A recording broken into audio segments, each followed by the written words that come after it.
Terima kasih. Assalamualaikum warahmatullahi wabarakatuh. Yang terhormat Ibu Menteri Sosial Republik Indonesia, Ibu Dr. H.C. Ibu Tri Risma Harini, MT. Beliau sedang melihat secara display kegiatan-kegiatan yang telah dilakukan oleh MSF. Kemudian yang kami hormati Bapak PLT Kepala Pusat Krisis Kesehatan Dr. Sumarjaya SKMMM MFP CEA, kemudian Country Director MSF Bapak Walter Lorenzi, perwakilan dari Kemendikbud, Kemenak dan Kemenkes, kemudian Bapak Ibu dari Dinas Kesehatan Provinsi DKI dan juga Provinsi Banten, serta perwakilan dari kabupaten kota terpilih lokus intervensi dari MSF, teman-teman dari Puskesmas, dan juga semua remaja hebat, serta semua hadirin yang hadir baik secara online maupun secara offline. Baik Bapak dan Ibu, kami di sini mewakili Ibu PLT Direktur Gizi dan KIA yang berhalangan untuk hadir karena ada kegiatan yang tidak dapat ditinggalkan.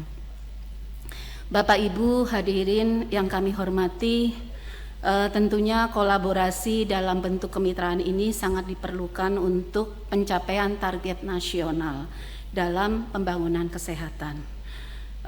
Kita tentunya berkolaborasi dengan semua pihak, baik dengan pemerintah, dengan swasta, akademisi, profesi, dan juga dengan semua mitra pembangunan.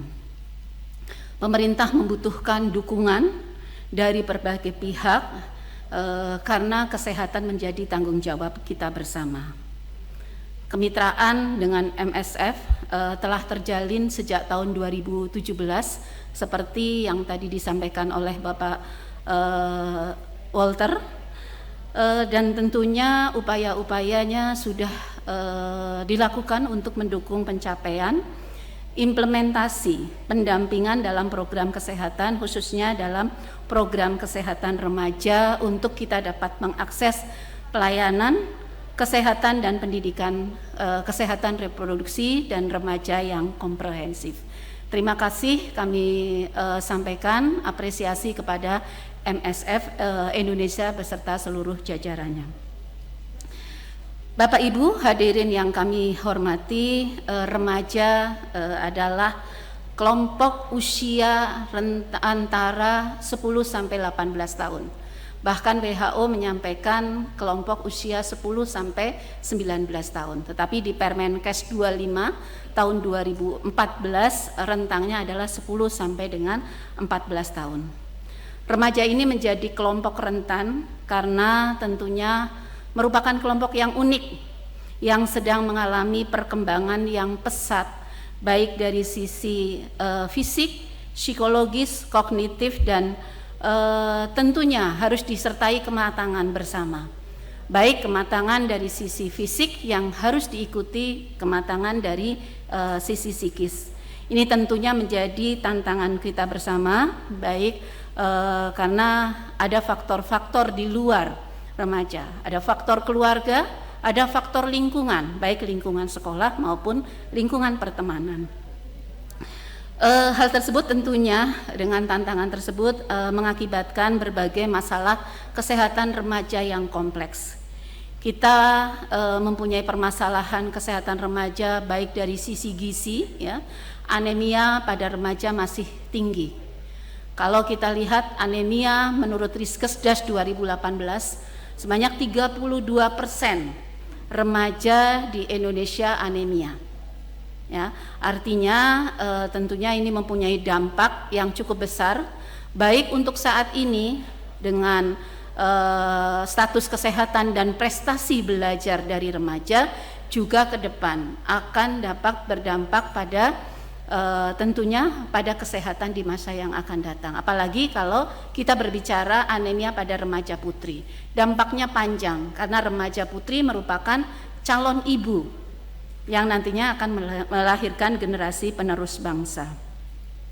Kemudian dengan potensi remaja yang sangat besar, ya, tadi disampaikan oleh Bapak PLT Kepala Pusat Krisis Kesehatan, 65%, sebanyak 44 juta remaja ini ada di Indonesia. Artinya ini prosentasenya cukup besar, sekitar 25% adalah kelompok remaja penduduk Indonesia.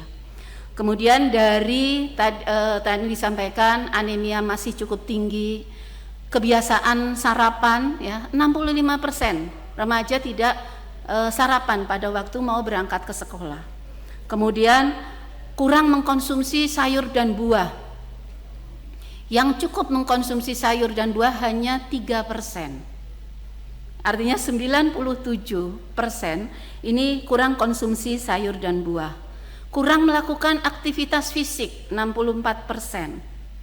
Nah, tentunya ini semua menjadi faktor risiko terjadinya penyakit tidak menular atau penyakit degeneratif di masa yang akan datang. Kemudian masalah PHBS, keterampilan hidup sehat, ya, ini juga masih cukup rendah dan harus kita kuatkan. Bapak Ibu, selain status gizi pada remaja, permasalahan pada remaja yang lain adalah permasalahan terkait dengan kesehatan reproduksi, seks pranikah, pernikahan pada usia remaja atau perkawinan anak. Ini menjadi tantangan juga. Kemudian permasalahan kesehatan mental, tawuran, bullying, ini menjadi termasuk ketergantungan pada gadget atau internet. Ini menjadi PR kita tersendiri. Kemudian permasalahan-permasalahan terkait dengan aktivitas fisik, sanitasi, tertib lalu lintas di jalan raya, termasuk masalah narkoba dan narkotika serta ketergantungan pada alkohol. Ini juga menjadi PR tersendiri yang tentunya dengan kompleksnya permasalahan pada remaja kita harus menguatkan. Mulai dari bagaimana pelayanan remaja di tingkat fasilitas kesehatan, kita mempunyai puskesmas dengan pelayanan kesehatan peduli remaja atau kita sebut sebagai puskesmas PKPR. Kemudian di tingkat sekolah, karena 80% anak usia sekolah dan remaja ini berada di lingkup sekolah, sehingga ini menjadi potensi yang besar kalau kita mengintervensi anak pada usia sekolah. Kita mempunyai UKS, usaha kesehatan sekolah, yang tentunya menerapkan trias UKS, pendidikan kesehatan, pelayanan kesehatan, dan pembinaan lingkungan sekolah sehat. Tadi di fasilitas kesehatan melalui PKPR, kemudian di sekolah melalui UKSM, ya, usaha kesehatan sekolah madrasah, dan satu lagi adalah di masyarakat. Di masyarakat kita menguatkan melalui yang tadi disebutkan oleh Ibu Menteri Sosial, Posyandu, dengan sasaran pada remaja. Karena kita sekarang ke depan mungkin Bapak dan Ibu sudah tersosialisasi, terinfo, Kementerian Kesehatan sedang melaksanakan transformasi kesehatan seperti yang tadi disampaikan oleh Bapak Dr. Sumarjaya, dengan salah satunya adalah transformasi kesehatan primer, ya. Jadi kita fokus pada 3 pilar. Pertama, penguatan dari pendekatan siklus hidup. Kita mempunyai klaster namanya klaster remaja, ibu hamil dan balita salah satunya.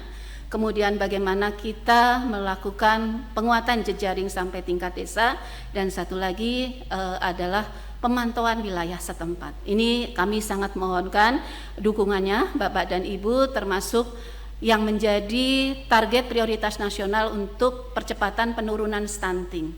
Remaja harus bebas anemia, dicegah dengan konsumsi tablet tambah darah, dan nantinya dilakukan screening, pemeriksaan HB, kemudian yang ditemukan anemia segera diobati. Jadi mohon dukungannya, karena MSP, Memorandum Saling Pengertian NSS ini berlaku sampai 2024. Tentunya nanti ada upaya-upaya yang bisa dikuatkan di tahun 2023 ya, karena kita udah di penghujung 2022, sehingga nanti kegiatan-kegiatan intervensi, pendampingan maupun monitoring evaluasi tentunya dapat didukung oleh Bapak Ibu dari MSF, tentunya berkoordinasi dengan pemerintah daerah setempat dan puskesmas. Apresiasi, terima kasih kami sampaikan. Kami berharap bahwa praktek baik yang sudah dilaksanakan di beberapa lokasi di Provinsi Banten dan juga DKI ini dapat terus ditindaklanjuti, tidak selesai setelah misalnya dukungan tidak ada lagi. Harapannya bahkan bisa diperluas praktek-praktek baik ini untuk dilaksanakan di beberapa wilayah lainnya, tentunya sesuai dengan kearifan lokal. Akhir kata, Bapak dan Ibu, selamat mengikuti, kita sama-sama nanti mengikuti Lokakarya ini untuk bagaimana penguatan ke depan, dan kami sangat mengharapkan rekomendasi dari kegiatan Lokakarya ini nantinya dapat menyampaikan praktek-praktek baik yang tentunya akan berkontribusi mendukung peningkatan kesehatan, khususnya dalam kesehatan remaja, untuk mewujudkan remaja sehat dan berdaya, unggul dan berdaya saing.